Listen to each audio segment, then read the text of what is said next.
Yauslan Chitamudo, Nana Goshin and Pisunomudo, Papia the King, Digene Tatamido, the Pan, Goroshin, Ubodonima, the Rolaya Pima, the Bataloya Tatario,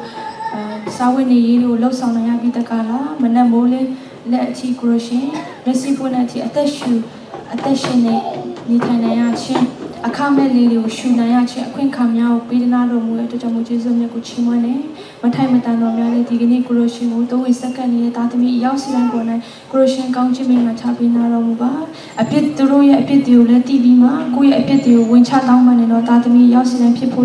Kuroshin, Lampia also Binaro Muba, Sanaya, you know Shechima like Kuroshin, Quakaro Muba, Pesha Binarama Muba, Digini, Tatimiro, the low. Praise worship here, a sapular chamale, Groshin, a Yausian Sura,